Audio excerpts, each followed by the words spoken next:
तो दिल्ली में हुए किसान आंदोलन के बहाने एक बार फिर मोदी सरकार के खिलाफ विपक्षी एकता सामने आई, जिसमें राहुल गांधी ने जहां मोदी सरकार को यह कहकर घेरा कि उसके पास उद्योगपतियों के लिए तो पैसा है लेकिन किसानों के लिए नहीं। किसानों के बहाने एक बार फिर 21 विपक्षी दल एक ही मंच पर नजर आए।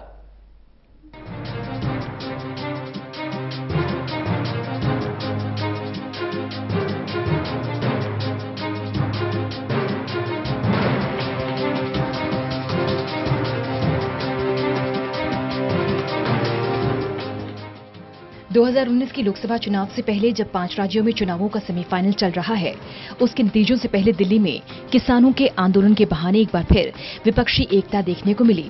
इसमें कांग्रेस अध्यक्ष राहुल गांधी, एनसीपी प्रमुख शरद पवार, शरद यादव, अरविंद केजरीवाल सहित कई नेता नजर आए।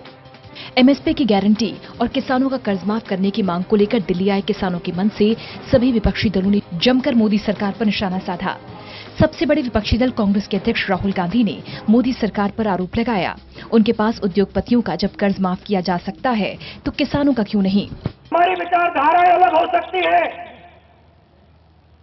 मगर किसान के भविष्य के लिए, युवाओं के भविष्य के लिए हम सब एक होकर स्टेज पे खड़े हैं। और नरेंद्र मोदी जी और बीजेपी से हम कहना चाहते हैं, देखिए, अगर हमें कानून बदलना पड़े, चीफ मिनिस्टर बदलना पड़े या प्रधानमंत्री बदलना पड़े, हम किसान का भविष्य बना के ही रखेंगे और हम 1 इंच पीछे नहीं रखने वाले हैं। आपको जो करना है करो। राहुल गांधी के बाद संबोधन करने आए दिल्ली के मुख्यमंत्री केजरीवाल ने भी मोदी सरकार पर निशाना साधा।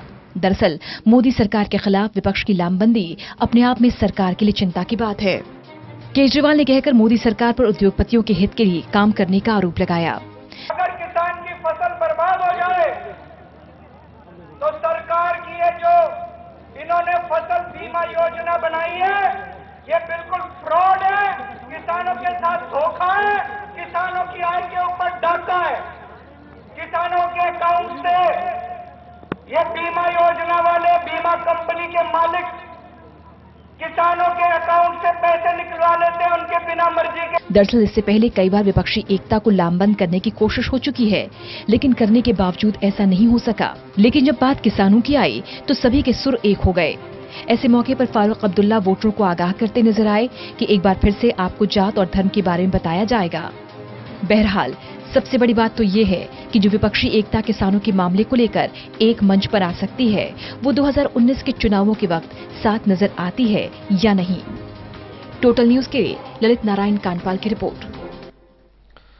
तो वहीं कांग्रेस ने किसानों के दिल्ली मार्च का समर्थन करते हुए मोदी सरकार पर किसानों की अनदेखी का आरोप लगाया। कांग्रेस के वरिष्ठ नेता शक्ति सिंह गोविल ने मोदी सरकार से किसानों से किए गए वादे पूरे करने की मांग की। खास बातचीत के हमारे संवाददाता प्रदीप कुमार ने। चुनावी शोर के बीच दिल्ली की सड़कों पर किसान जुटे हुए हैं और मांग लेकर आए हैं। वो बात करने के लिए इस वक्त हमारे साथ है कांग्रेस के वरिष्ठ नेता शक्ति सिंह गोहिल। जानना चाहेंगे, जिस तरीके से किसान आए हैं, हाथों में नरमुंड लिए हुए हैं, कह रहे हैं कि मांग नहीं मानी जाती, आत्महत्या कर लेंगे, उनके पास मरने के अलावा कोई विकल्प नहीं बचेगा। किसान आंदोलन एक बड़ा खड़ा किया जाने की तैयारी यहाँ पर दिखाई दे रही है। देखिए, बड़े दुख की बात है, हमारा देश कृषि प्रधान देश है। किसान को हम कहते हैं जगत का तात है, और उसी जगत के तात को आज दिल्ली के गलियारों में न्याय के लिए भटकना पड़े। और ये वही किसान है जिन्होंने मोदी सरकार बनाई थी एक विश्वास के साथ, क्योंकि मोदी जी चुनाव के वक्त कहते थे कि किसान को दाम नहीं मिलता, मेरा दिल जलता है, जो लागत आती है उसमें 50% जोड़ लो, न्यूनतम मूल्य होगा आपका। और शासन में आते ही अहंकारी हो गए। अमित शाह ने कह दिया कि चुनाव के वक्त हम कहते हैं वो तो जुमले होते हैं, काम थोड़ा ही करना होता है। और आज किसान आत्महत्या करने पे मजबूर हो रहा है। इनकी नीति भाजपा की ये रही। हमारे वक्त हम कहते थे जय जवान जय किसान, इनकी पॉलिसी फेल रही सरहदों की। हर रोज जवान शहीद होते हैं, किसान आत्महत्या करता है। आज हालत है, भाजपा ने कर दिया है मरे जवान मरे किसान।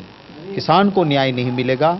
इस देश की आबादी कभी नहीं हो सकती। लेकिन जिस तरीके से किसानों को लेकर बीजेपी दावा करती है, चाहे वो एमएसपी 1.5 गुना करने की बात हो या फिर वो फसल बीमा योजना का जिक्र करती है, अलग अलग योजनाओं का ब्यौरा पेश करते हैं और ये दावा होता है कि किसानों के लिए बीजेपी ने जो किया है वो किसी ने नहीं किया।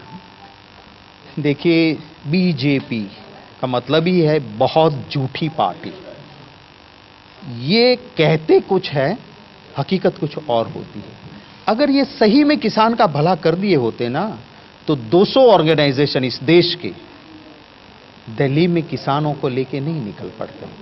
तो ये हालत हुई है क्योंकि किसान के लिए इनकी कोई नीति ठीक नहीं है। बीमा फसल योजना में प्राइवेट कंपनियों का मुनाफा हो गया। सिर्फ चंद महीनों में 20,000 करोड़ का मुनाफा किसान बीमा फसल योजना में प्राइवेट इंश्योरेंस कंपनी ने लिया है।